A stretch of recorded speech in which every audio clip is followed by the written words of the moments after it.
Okay, we're going to be doing week 5 quarterback rankings or tiers. I added a new tier this week. It's going to be just solid in between the serviceable and good, but bad team around them category. We're going to start off with Anthony Richardson. Since he has kind of been playing like 50% of the snaps, or I don't know the exact number, but Gardner Minshew's been getting a lot of snaps because Anthony Richardson's been getting hurt. I'm just going to kind of rank this as Colts quarterbacks in general. I'd say solid. He's going to be the first person in this new tier.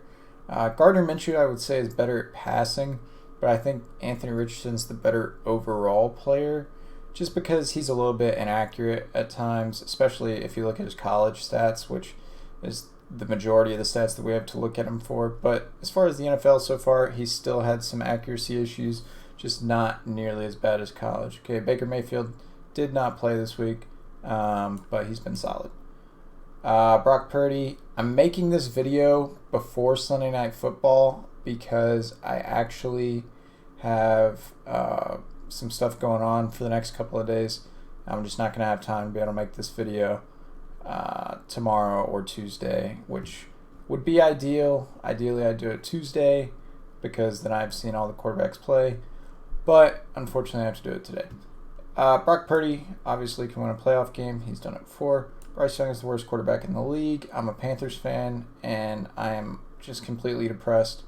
I hope that we go for Kirk Cousins in the offseason. If not that, then Shedeur Sanders in the next draft, not this draft. CJ Stroud can win a playoff game. They just lost to the Falcons, which is concerning, but I want to say that was necessarily his fault. He still played pretty well. Dak can win a playoff game.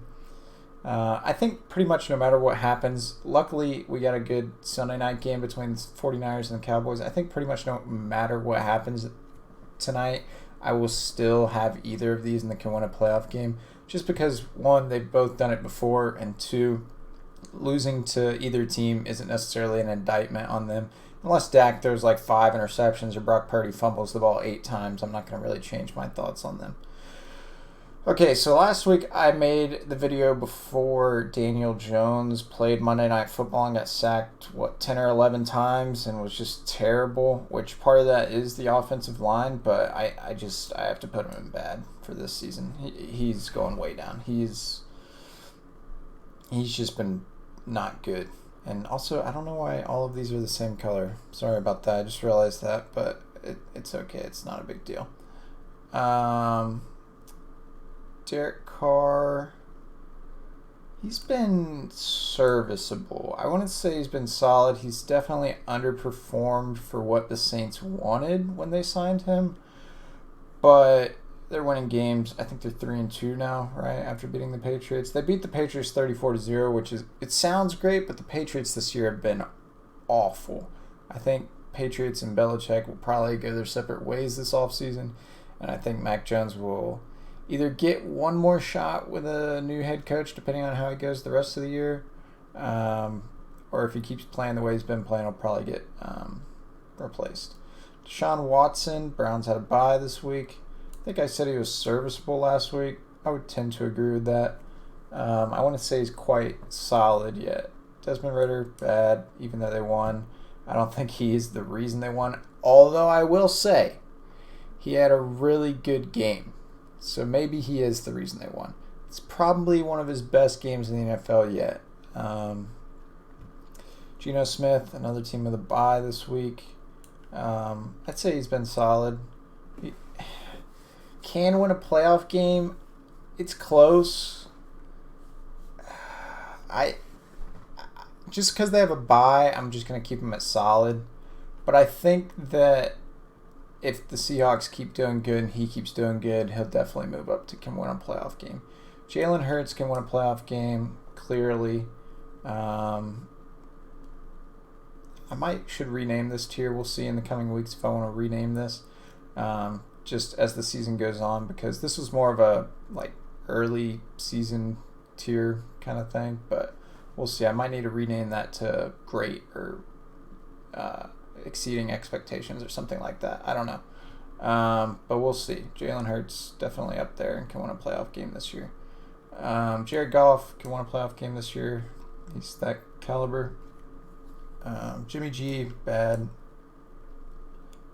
Did they have a bye this week? I think they had a bye this week. Can't even remember. The Raiders are so just not memorable. Joe Burrow, actually, this week, he looked pretty good. He looked like classic Joe Burrow. But because of the sample size, we got 5 games, and we got like 3.5 games of him being terrible, and then 1.5 game of him being good. I'm just going to say serviceable on Joe right now, because I'm still not sure if that was a fluke. Maybe he just didn't get pressured a lot against the Cardinals, and maybe that's why he was able to play so well, because that calf is still bothering him, I think. But we'll see. Jordan Love and the Packers, I think they play on Monday night. He's been serviceable for sure.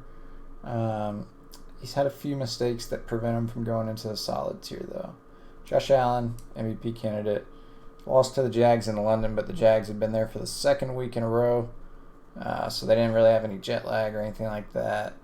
And I think the Jags have been underperforming this year. I think they're a solid team. Obviously, they won a game against the Chargers in the playoffs last year and went toe-to-toe with the Chiefs, both this season and last season in the playoffs. So I think they're just underperforming. And technically now the Jags have the lead over them as far as conference standings go. So I think they lost against a decent opponent, and Josh Allen is still an MVP candidate. He also played great. So Josh Dobbs, going to have to have him in bad now. Racked up some garbage time stats against the 49ers last week to kind of be deceivingly okay. But this week he was just bad. Justin Fields, there might be something brewing in Chicago. That DJ Moore connection is definitely starting to click. It is the Commanders, who I have no idea if they're good or bad. They went toe-to-toe with the Eagles last week, but then they just get blown out by the Bears. I don't know what to really make of that as a team win, but Justin Fields played really good, so I'm going to put him in serviceable this week. Justin Herbert, solid. They're on a bye, but solid. Kenny Pickett, I think last week I had him in bad. I'm still going to keep him in bad just because these wins that the Steelers are getting are ugly. He definitely needs to step it up if they want to make the playoffs, and definitely needs to step it up if they want to win a playoff game. He is not playing like a quarterback that can win a playoff game right now. Kirk Cousins is going to be our perennial good but bad team around them player just because that defense is so terrible. Although they did have a chance to beat the Chiefs, and he held the ball too long on the final play of the game and took a sack. Granted, it was like a Hail Mary, so I mean, what can you really ask for? Kevin O'Connell also wasted like all of their timeouts way early in the 4th quarter. That's just probably a bad coaching decision. I think he challenged and lost on one of them, so that's just not ideal. It's not how you do winning football, but I wouldn't necessarily say O'Connell's a bad coach. I think he just had a bad half of coaching maybe. Lamar Jackson, I'm going to move him up to MVP candidate. I had one of you guys comment last week that they think he should be an MVP candidate. He has had a sneaky good season, and he just had sort of an off game versus the Steelers. But I mean, it's the Steelers defense with TJ Watt, and they're a sneaky good team. Even though Kenny Pickett's playing poorly, they're still a decent team that I think has a shot at making the playoffs. I mean, with Mike Tomlin, there's always a chance. The guy's never had a losing record. Can't say that about really any other coach that's been coaching as long as he has. Mac Jones, I think he's going to go down and replace ASAP. He's played terribly now 2 weeks in a row. I mean, like, atrocious. I thought Bryce Young was the worst quarterback in the league, and I think as far as, like, career-wise so far, I think Bryce Young is still worse than Mac Jones' peak in the NFL was. But Mac Jones this year has been terrible. Granted, they both have pretty awful weapons. But honestly, it's not terrible weapons. I mean, Adam Thielen and Hunter Henry, some of these guys, I mean, they're not terrible guys. We've seen other quarterbacks do good with these guys, Hunter Henry was great in on the Chargers, and Adam Thielen was great on the Vikings. So I don't think it's necessarily fair to say that their weapons are totally, utterly awful, but they are not ideal. Matthew Stafford's been solid. I might even say good but bad team around them. But I want to preface that and just say it's just the defense that's bad, really. His offense is kind of loaded with weapons. Their running game is still kind of shaky, but I think the defense needs to step it up. Aaron Donald is Aaron Donald, but the rest of the defense has been kind of rough. But him and Puka Nacua and now Cooper Kupp, that's looking good. Granted, they played the 5-0 now Eagles, so maybe if they play some weaker opponents, they can make a wild card run towards the end of the year here. Patrick Mahomes, clearly MVP candidate. I don't think there's much of a debate about that. Russell Wilson, it's tough to rank him this week because it's going against a really, really good Jets defense. I want to put him in bad, but really and truly, I think I have to keep him in serviceable, which is where I think I had him last week. He's had an okay season, certainly a better season than last season. Now, he did have some rough turnovers this week, but it is what it is. I think they were both fumbles, right? It might have been the running back. Honestly, I'm going to be honest, I was watching that game on Red Zone. I'm not sure if he's the one that fumbled it or maybe it was like the running back or something. But anyway, the Broncos had some turnovers. I'm not going to hold it too much against them, though. Still serviceable. Ryan Tannehill, going to have to put him in bad. I mean, he's just not being what they need. Derrick Henry's regressing just because of age and nothing else, really. So, because of that, Tannehill needs to be better. I mean, they have okay weapons. Westbrook-Akine, DeAndre Hopkins, and Trey Burks. They're good weapons. I would say definitely better than the two and replace ASAP here. But they're not ideal, I would say. So I kind of want to give him some slack, but still, I wouldn't say he's definitively played better than all of these guys right here in the bad tier. So that's why I'm going to keep him down here. Sam Howell. Yeah, so that's another rough game from him against the Bears. He did okay, but definitely not solid. But I want to say he's a bad quarterback. Yeah, I think he's still been serviceable. I think really the issue with the Commanders right now is coaching. And as a Panthers fan, I know Ron Rivera was our coach for 8 or 9, maybe even 10 years or something like that.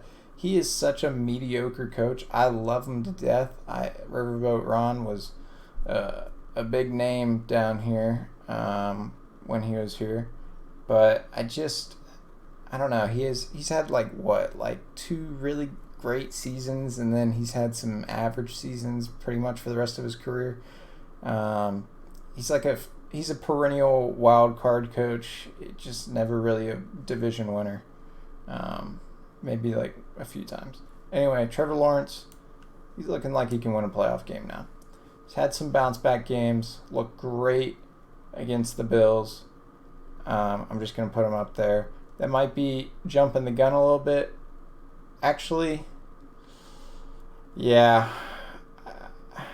I got to put him down here, Justin Herbert. I can't put him over Justin Herbert in good conscience, and honestly, even Geno Smith. I just can't do it yet. I need to see a bigger sample size.